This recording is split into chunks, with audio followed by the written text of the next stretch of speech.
DRG Kids. कहाणी आळशी रघु. रतनपूर गावात रघु आणि श्याम नावाचे दोन इसम राहत होते. रघु खूपच कामचोर होता आणि श्याम खूपच मेहनती होता. तो आपलं पूर्ण काम चिकाटीने करीत असे. ते दोघं गावच्या जमीनदाराच्या शेतात काम करीत असत. श्याम काम करायचा आणि रघु झाडाच्या सावलीत झोपून राहायचा. रघु, रघु उठ, संध्याकाळ झाली. काय एवढ्या लवकर संध्याकाळ झाली? काय छान झोप लागली होती. चला, काहीच हरकत नाही. एवढं बोलून रघु शेतातली माती आपल्या कपड्यांवर लावतो आणि श्याम बोलतो, जर तू शेतात काम केलं असतं तर माती आपोआप लागली असती. असं रोज रोज लावावं लागलं नसतं. मी तुझ्यासारखा मूर्ख नाहीये की रोज रोज असं जमीनदाराच्या शेतात बैलासारखं जाऊन राबू. आणि जर मला खायला मिळत आहे तर मी काम कशाला करू? ठीक आहे, जशी तुझी इच्छा. मी आता घरी जातोय. आंघोळ करून जमीनदाराच्या घरी येतो. ठीक आहे. श्याम आपल्या घरी निघून जातो आणि रघु आपल्या कपड्यांवर नेहमीप्रमाणे माती लावतो आणि जमीनदाराच्या घरी जातो, जेणेकरून जमीनदाराला असं वाटावं की रघुने खूप मेहनत केलीये. त्याला पाहून जमीनदार बोलतो, अरे रघु, ये, तू तर खूप काम केलंस. तू दररोज खूप मेहनत करतोयस. हो मालक, मी तर रोज अशीच मेहनत करतो. तेवढ्यात तिथे श्यामही येतो. तो आंघोळ करून स्वच्छ कपडे घालून येतो तर जमीनदाराला वाटतं की हा काहीच काम करत नाही. तो श्यामला बोलतो, श्याम, तू सुद्धा मेहनतीने काम करत जा. होय मालक. श्याम गप्प राहतो, परंतु त्याला खूप वाईट वाटतं की एवढी मेहनत करून देखील सगळं श्रेय रघु घेऊन जातो. रघु, लवकर जा, हातपाय तोंड धुवून लवकर भोजन कर. रघु आणि श्याम भोजन करण्यास निघून जातात. जमीनदाराला वाटतं की रघु खूप मेहनत करतो आणि श्याम काहीच काम करत नाही. म्हणून तो आपल्या स्वयंपाक्याला सांगतो, हे बघ, रघु खूपच मेहनत करतोय. त्याची चांगली काळजी घे आणि लक्षात ठेव, त्याच्या जेवणात काहीच कमी पडू नये. हो मालक. स्वयंपाकी रघुला पोटभर जेवण देत होता आणि श्यामचं पोट देखील भरत नसे. श्याम मनातल्या मनात बोलतो, हा कसला न्याय आहे? जो काम करतो त्याला उपाशी राहावं लागतं आणि जो कामचुकार आहे तो पोट भरून खातो. रघुला समजतं की श्यामच्या मनात काहीतरी चालू आहे. त्याला वाटतं की श्याम जमीनदाराला सगळं सत्य सांगेल. त्यामुळे तिथून निघताच तो श्यामला बोलतो, हे बघ श्याम, माझ्याबद्दल जमीनदाराला काहीच बोलू नकोस. जर तू काही सांगितलंस तर ठीक नाही होणार. मी काही बोलणार नाही, पण हे तर चुकीचं आहे ना की पूर्ण दिवस मेहनत मी करतो आणि त्याचं श्रेय तू घेऊन जातोस. अरे, तर मी तुला कुठे बोलतोय की तू मेहनत कर? लक्षात ठेव, सत्य कधी लपून राहत नाही. अरे जा इथून, तू आपलं काम कर. एवढं बोलून दोघे आपापल्या घरी जातात. श्याम दिवसभर काम केल्याने थकलेला होता. तो लवकर झोपतो. इथे रघुला झोपच येत नाही, कारण तो पूर्ण दिवस झोपलेला होता. त्यामुळे तो सकाळी शेतात गेला तेव्हा त्याचे डोळे लाल होते. काय झालं रघु? रात्री झोपला नाहीस का? काय सांगू मालक, खूपच डास होते. त्यांच्यामुळे मी झोपूच नाही शकलो. तू कसलीच काळजी नको करूस. तुझ्या राहण्याची व्यवस्था मी माझ्या घरीच करतो. माझ्या घरी तू आरामात राहा. मी खूप खूप आभारी आहे मालक. रघुची सरबराई खूपच वाढली. आता तो जमीनदाराच्या घरीच राहू लागला.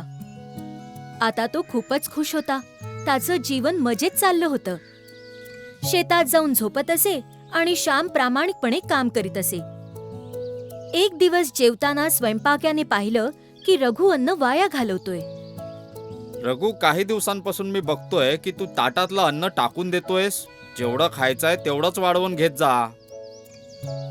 रघुने काहीच उत्तर दिले नाही. स्वयंपाक्या श्यामकडे पाहतो आणि विचार करू लागतो. रघु अन्न टाकून देतो आणि श्यामचं पोट भरत नाही. हे तर तेव्हा होतं जेव्हा मेहनत जास्ती केली असेल. काहीतरी गडबड नक्कीच आहे. स्वयंपाकी जमीनदाराची पत्नी शोभाजवळ जातो आणि तिला म्हणतो, मालकीणबाई, मला वाटतं नक्कीच इथे काहीतरी गडबड आहे.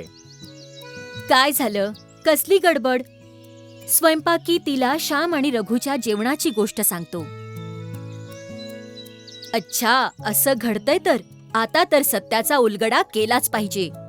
रात्री शोभा जमीनदाराजवळ जाते आणि त्याला म्हणते, अहो ऐका ना, रघु आणि श्याम काय काम करतात ते एकदा शेतात जाऊन तुम्ही पहा तरी. काय काम करतात, कसं काम करतात, तुम्ही जरा नजर ठेवली पाहिजे. तुझं म्हणणं अगदी बरोबर आहे, पण आज अचानक तू असं का बोलत आहेस?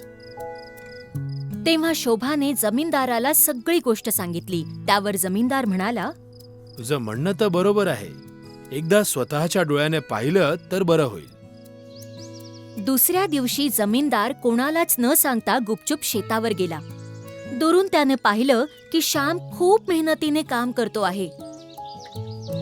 जणू काही स्वतःच्याच शेतात करतोय. नंतर तो रघुला शोधू लागला, पण तो कुठे दिसतच नव्हता. अरे हा रघु कुठे गेला? दिसतच नाहीये. कुठे गेला हा? जमीनदाराला समजून चुकले की हा माणूस आळशी आहे. तेव्हा त्याची नजर एका झाडाखाली गेली. त्यांनी पाहिलं की रघु तिथे झोपलाय. हे पाहून जमीनदाराला खूप राग आला. तो परत घरी गेला आणि आपल्या पत्नीला म्हणाला, मला श्यामबद्दल खूप वाईट वाटत आहे. मी त्याच्यावर खूप अन्याय केला आहे. हे माझ्या हातून काय घडलं? एक माणूस काही न बोलता एवढी मेहनत करत आहे आणि दुसरा काहीच न करता सर्व सुख भोगत आहे.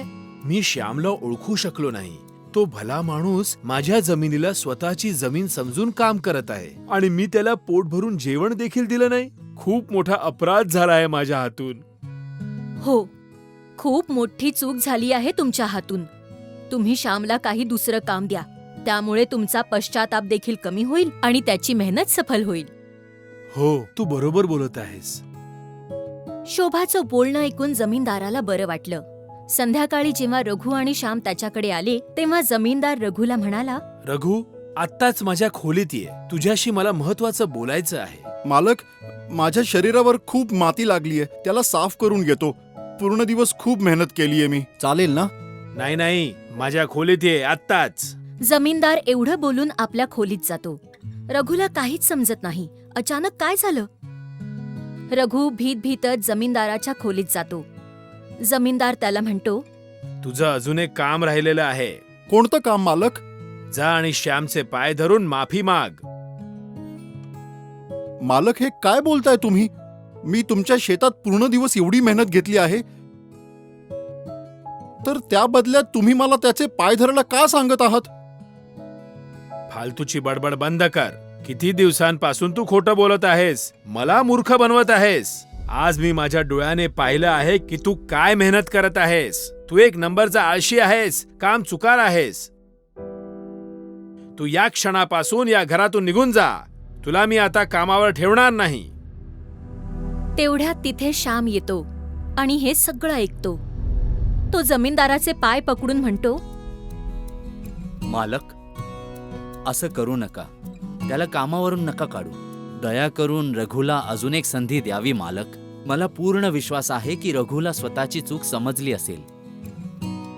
त्यानंतर रघुने श्यामचं बोलणं ऐकलं आणि रघुला म्हणाला, तुला फक्त एक संधी अजून देईन. स्वतःमध्ये सुधारणा कर. तुला सिद्ध करावं लागेल की तू आळशी नाहीयेस. त्या दिवसापासून श्याम जमीनदाराचे हिशोब पाहू लागला आणि रघुने स्वतःला पूर्ण बदललं. तो समजून चुकला की कामचुकारपणा केल्याने जीवनात कोणतंच यश प्राप्त होत नाही. काही मिळवण्यासाठी परिश्रम घ्यावेच लागतात. आणि आता रघु आणि श्याम चांगले मित्र बनतात.